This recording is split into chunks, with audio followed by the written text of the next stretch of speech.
নেই।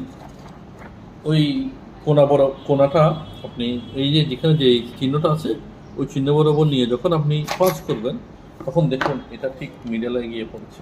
ঠিক আছে, এবার আসুন আপনাদেরকে দেখাচ্ছি স্টাপলারের। এটা স্টাপলারে যখন এই জিনিসটা থাকে তখন আপনি যখন পিন করবেন তখন দেখুন পিন করবে আপনার এখানে ডবল।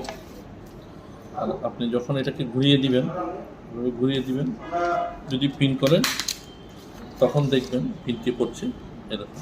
তাহলে আমরা পাঁচ মেশিন এবং স্টাপলার মেশিনের ব্যবহার শিখলাম। এবার হচ্ছে ক্যালকুলেটার দেখতে পাচ্ছেন এই যে এসি, এটা দিলে ক্যালকুলেটার অন হয়। 1 চাপলে 1, 2 চাপলে 2, 3 চাপলে 3 হয়।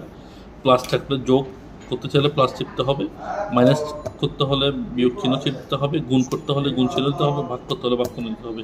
আর আপনি যে সংখ্যা দিয়ে গুণ করবেন এটা সমান দিলে আপনি উত্তরটা পেয়ে যাবেন। এভাবে করে আপনারা আরও এখানে আছে আপনি চেক করতে পারবেন কী কী দিয়েছেন, আপনি চাইলে কারেকশন করতে পারবেন, আপনি চাইলে রেকর্ড করে রাখতে পারবেন। তো এটি একটি মাল্টিফাংশনাল আপনার ক্যালকুলেটর। এই ক্যালকুলেটরের আমার সবচেয়ে বড় বৈশিষ্ট্য হচ্ছে এখানে আপনি ব্যবহার করতে পারবেন পেন্সিল ব্যাটারি। কোনো দামি ব্যাটারি নাই, 10 থেকে 20 টাকা খরচ করলে আপনি এই ক্যালকুলেটর ব্যবহার করতে পারবেন। আশা করি আজকের টিউটোরিয়ালটা আপনাদের ভালো লেগেছে। ভবিষ্যতে আরও ভিডিও পেতে লাইক ও সাবস্ক্রাইব করে রাখার জন্য ধন্যবাদ জানাচ্ছি। আসসালামু আলাইকুম।